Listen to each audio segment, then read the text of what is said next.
Xo'p, narx mana bu tochkaga qaytib kelganda yana buy olamiz deb mana bu sinishigacha ishlaymiz. Ketdi yana tepaga. Foydani oldik, yana qaytib keldi. Trend liniyani atrofida shu 25-30 punkt sellga stop qo'yib qo'yamiz. Mana bu yerga stop qo'yamiz. Take profit mana bu yerda bo'ladi. Xo'p, mana bu yerda chalib qo'yamiz. Pastga keldi, trend liniyaga keldi. Mana bu yerda tasdiq olishni o'rgataman bugun. Bitta tasdiqda trend liniyadan qanday tasdiq olishni o'rgataman. Kelganda bu yerda yana buy sinishigacha. E'tibor bergan bo'lsanglar, sizlar mana bu yerdan impuls harakatga savdoga kiryapsizlar. Impulsga savdoga kirib olasizlar. Mana bu qaytishga emas, korreksiya kamroq qaytadi. Siz impulsiv harakatga kirasiz doim. Endi narx yana davom etadi, o'zining yo'nalishida davom etyapti mana. Narx keldi, chiqdi, tushdi, chiqdi. Mana bu yorib qo'ydi mana. Trend liniyani yordi. Bu nima degani? Trend liniyani yordi degani, trendni o'zgarishiga bitta sabab bor hozircha. Trendni o'zgarishi uchun bizga 3 ta sabab kerak. Trendni o'zgarishi uchun mana bu trend ichiga qaytib kirib olsa, mana bunga retest berib yana tepaga ketaveradi. Tushundingizmi? Bu odamni chalg'itib qo'yadigan joyi. Trend qachon o'zgaradi? Trend eng oxirgi minimalni sindirib qo'ysa o'zgaradi dedim sizlarga. Mana yashilda qildim. Narx mana shu yerga kelib buni sindirsa, mana endi trend haqiqiy o'zgarishi bo'ladi. Updan downga o'tdi deb qaraysiz. Trend liniya buzildi, proboy bo'ldi, oxirgi minimal sindi. Ana o'shandan keyin trend liniyaga qaytib tegib beradi. Tegib bergandan keyin narx mana bu tegib berishi retest deyiladi. Retest. Va yana pastga ketadi. Trend o'zgardi уже mana. Mana bundoq keladi, yana pastga. Keladi, yana pastga. Mana. Mana shunaqa qilib endi trend nimaga o'zgardi? Endi trend bizada downga o'zgarib qoldi mana. Endi siz trend liniyani qanday tortasiz? Trend liniyani tepadan pastga qarab tortasiz mana. Narx mana bu yerda kelmadi, past mana bu nuqtamizda mana bu trend liniyaga yetib kelmadi. Demak, bu yerda savdoga kirmay turasiz. Narx yana mana bundoq qiladi, o'ylab turadi, mana bundoq kelib trend liniyaga tegib, yana pastga ketadi mana.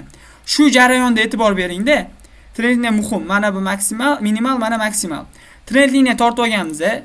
Hop, buni qora taqib qo'y, hammasi qora bo'lsin. Mana trend liniya tortib olganmiz. Mana bu yerda tegmasa savdoga kira olmay qolsangiz hech nima qilmaydi. Bu yerda savdoga kirish turini o'rgataman hali. Siz hozircha mana shuni bilsangiz bo'ldi. Siz trendda mana bu yerda kirasiz. Nima uchun? Mana bunga chalg'ib qolmang. Mana bu flatga chalg'ib qolmang. Mana bu flat bo'lib qoladi, prosta. Mana minimal, maksimal deb qolmang, o'zgarib qoldi-yu demang. O'zgarmadi trend. Mana bu eng oxirgi maksimal buzilsagina trend o'zgarardi, sizda bo'lsa. Mana bu diapazon bor. Mana bu diapazon bor mana. Sizda narx mana shu ikkalasining ichida yuribdi. Ke bitta buzdi, endi mana maksimal tasdiqlanadi. Mana bu bitta pastga tushib oladi mana. Mana bunga tushadi. Endi qiladigan ishingiz mana bu diapazon mana bunga tushib oladi mana. Keyin narx qaytib yo buni buzsa, keyin trend o'zgaradi mana. Mana bundoq qilishingiz kutsangiz bo'ladi. Ungacha trend o'zgarmaydi. Mana shu diapazonning ichidagi harakatga chalg'ib qolmang. Farqi yo'q. O'shaning uchun kallani ishlatib savdo qilamiz doim. Ko'pchilik mana shu yerda chalg'ib qolishadi.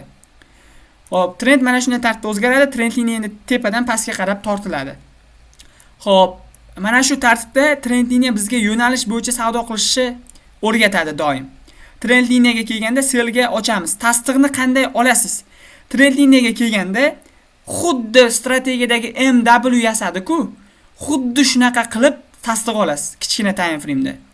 Narx kichkina time frame da shu trend liniyaga kelganda, trend mana bu kelganda, mana bunaqa M yasab berish kerak downga. Keyin ketadi sellga mana. Xo'p, pastdan hosil bo'ladigan bo'lsa, mana bu trend liniyada. Bu trend liniyaga kelganda W yasab berish kerak bo'ladi mana bunaqa. Bu buy uchun tasdiq bo'ladi. Shu yerdan buy ishlashingizga. Bu H1 time frame mana tasdiqlarda o'rgataman sizga. H1 time frame da trendni aniqlasangiz, sizga M5 time frame da yoki bo'lmasa M15 time frame da liniya ko'rinishidami yoki svecha ko'rinishidami sizga M yasab berish kerak. Mana bu M yasash kerak bu yerda. H1 ga mana up esa W yasab berish kerak. Xo'p, endi xuddi shunaqa qilib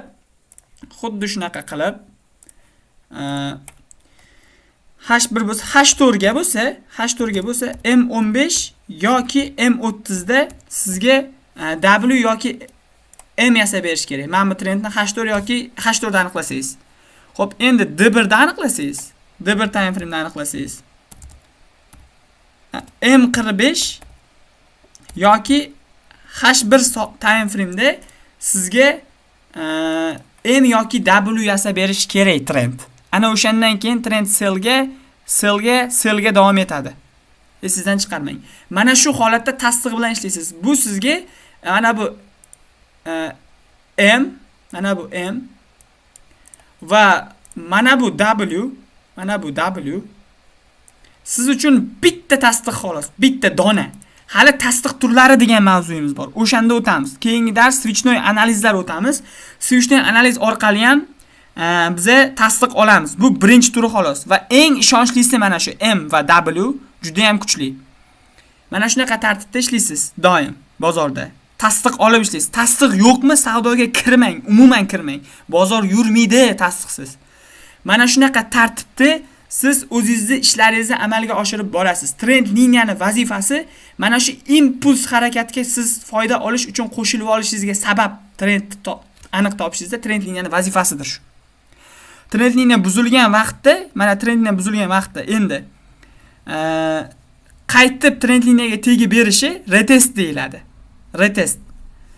Masalan, dashi davom ettiradigan bo'lsak, men buni uptrend edi. Narx mana shu yerga kelib turib, mana bu trendlarni buzib o'tsa va qaytib kelib bersa mana bu joyiga, bu retest deyiladi. Va mana shu yerdan buy ketadi keyin.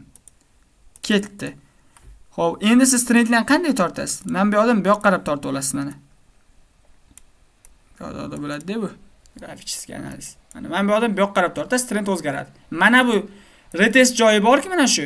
Bu yoqdan tortganingizdan mana bu ham buzib o'tkazingizdan mana bunaqa X ko'rinishda kelgan tochka bor, mana shu tochka. Impuls bilan chiqib ketadi bozor mana shu yerdan. Juda katta impuls bilan chiqib ketadi va bu SNRchilarni strategiyasini o'tamiz, hali o'rgataman. Full marja tiqadigan strategiyasi hisoblanadi. Full marja bor puli bilan savdoga kiradi, lekin biz unaqa qilmaymiz. Biz risk bilan ishlaymiz doim. O'shaning uchun mana bu sekret nuqta juda ham kuchli ishlab beradi bozorda. Agar topa olsangiz, qidirib ko'ring, juda ham ko'p ishlagan. Men o'zim ham ishlataman mana shu holatini. Buzib o'tadi, bum ketadi. Mana shunaqa tartibda trendni aniqlaysiz. Trendni aniqlashni sizga birinchi mavzuda o'rgatganman. Ikkinchi darslikda, to есть 2-3 ta. Buni endi qo'shasiz shu strategiyamiz sifatida trendni aniqlab bo'lgandan keyin siz endi mana bu trend liniyani qo'shasiz. Qoidalarini yozdirdim mana. Hamma qoidalari bor. Mana shu tartibda biz ishlaymiz bozorda. Xo'p, endi siz mana bu trend liniyani o'tdik, sizga strategiya o'rgatganman, to'g'rimi? Strategiyani ham e'tibor bering. Strategiyani ham. Hozir ko'rsatib beraman. Trend liniya bilan doim ishlatasiz birga. Trend liniya siz uchun juda katta asos. Men sizga o'rgatgan nima strategiya bo'lsa, hammasida avval trendni aniqlaysiz. Aytgancha qoida bor. Golden, oltin qoida. O'zingiz uchun yozib bitiklab oling xohlasangiz. Biz doimo trend bo'yicha ishlaymiz. Trend bo'yicha ishlaymiz. Bu nima degani? Uptrendda buyga, downtrendda sellga ishlaymiz. Sellga kutib turasiz, sellga moment bo'lmasa downtrendda. Buyga ishlab o'tirmang, stop olasiz, по-любому. Hech qachon trendga qarshi ishlamaymiz biz. Kuting, sabr qiling. Bir haftada 5 ta bitim oching. Men signal bermasam ham 5 ta bitim oching, yetadi. O'sha. Xo'p, qoidani buzmang hech qachon. Trendga qarshi ishlamang. Mana trendni aniqladingizmi? Uptrendmi? Mana ikkita maksimalingiz bor, ikkita minimumingiz bor. Uptrend bu. Uptrendmi bo'ldi, upga ishlang, faqat buyga. Mana bu yerda sellga ishlamang. Mana bu harakat shart emas sizga. Mana bu yerdan naborot buyga ishlang. Hali lokal fraktal degan narsani o'tib beraman. Kichkina time frame da mana bu yerda buy trendga tushib olasiz deb bosib ishlab ketaverasiz upga qarab. Doim qoida, mana shu qoidaga bo'ysuning.